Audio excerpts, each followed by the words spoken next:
உலக தமிழர்களுக்கு வணக்கம். இப்போ இந்த கடல்ல அந்த கச்சா எண்ணெய் கொட்டி இருக்குது, அதை க்ளீன் பண்ணணும், அதனால நம்ம சப்போர்ட் பண்ணுவோம் அப்படின்ற மாதிரி நான் இதுக்கு முன்னாடி கேட்டிருந்தேன்.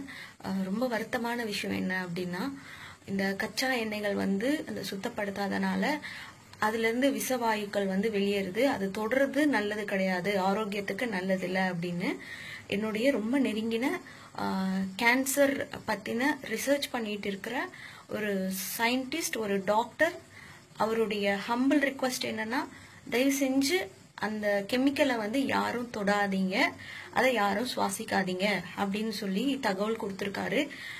இந்த நேரத்துல நான் அவருக்கு ரொம்ப நன்றி சொல்லிக்க கடமைப்பட்டிருக்கேன். மீனவர்கள் அங்க இப்ப நிறைய பேர் அங்க உதவி பண்ணிட்டு இருக்கீங்க.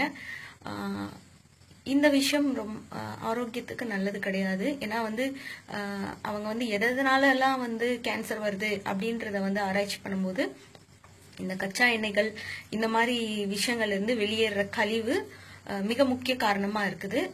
அதே மாதிரி அவர் சொன்ன இன்னொரு விஷயம் என்னன்னா, இந்த கடல் ஆமைகள் எல்லாமே 1000 வருஷத்துக்கும் மேல உயிர் வாழக்கூடியது.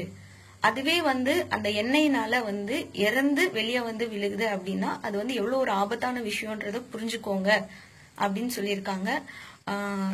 மத்திய அரசே, மாநில அரசே, உங்களுக்கு எங்களுடைய ஒரு தாழ்மையான வேண்டுகோள், உலக நாடுகள்ல இந்த மாதிரி விபத்துக்கள் ஏற்பட்டு இந்த மாதிரி கச்சா எண்ணெய்கள் கசிவு வந்தது அப்படின்னா நவீன விதமான எந்திரங்களை வைத்து அந்த கம்பெனிக்காரங்களே அதை ரிமூவ் பண்ணுவாங்க. எல்லா நாடுகளையும் உலகத்துல இப்படிதான் நடந்துகிட்டு இருக்கு. தயவு செய்து நவீன கருவிகளை கொண்டு அந்த கச்சா எண்ணெய்கள், கடல்ல இருக்கிற அந்த கச்சா எண்ணெய்களை தயவு செய்து மனிதர்களுக்கு பாதிப்பு வராம நீங்க ரிமூவ் பண்ணுங்க அப்படின்னு ரொம்ப தாழ்மையோட நான் கேட்டுக்கிறேன். நடுராத்திரி 12 மணிக்கு இப்படி சொல்ல வேண்டியதா இருக்குது. ஆனா இது ரொம்ப முக்கியமான விஷயம் அப்படின்றனால நான் இதை உடனடியா இங்க தெரியப்படுத்த விரும்புறேன். சோ இந்த லைவ பார்த்துட்டு இருக்கிறவங்க இதனுடைய விளைவுகளை புரிஞ்சுக்கோங்க. உங்களுக்கு ஏதாவது டவுட் இருந்தது அப்படின்னா, இப்ப ரீசெண்டா ஆனந்த விகடன்ல இந்த கழிவுகளை பத்தியும் அதனால வரக்கூடிய அந்த கார்போ இது ஒரு மோனாக்சைடு அப்படின்ற ஒரு கழிவு விஷவாயு அதுல இருந்து வெளியேறும் அப்படின்னு பத்தி ஒரு கட்டுரை வந்திருக்கு. அந்த லிங்கையும் நான் இந்த லைவ்ல கீழே போடுறேன், நீங்க அதை படிச்சு பாருங்க. தயவு செய்து மீனவர்கள், நாங்க உண்மையாவே எங்களுக்கு புரியுது உங்களுடைய வாழ்வாதாரம் அந்த கடலை நம்பிதான் இருக்கு.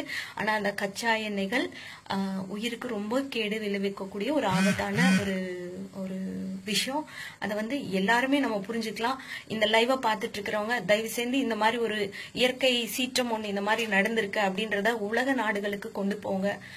மத்திய அரசுகிட்டையும் மாநில அரசுகிட்டையும் ஒரு தாழ்மையான வேண்டுகோள்.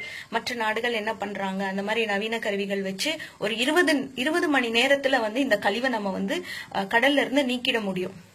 ஏன்னா எல்லாருமே படிச்சிருக்காங்க, எல்லாருக்குமே இந்த நாலேஜ் உலகம் முழுக்க எல்லாருக்கும் தெரியும்.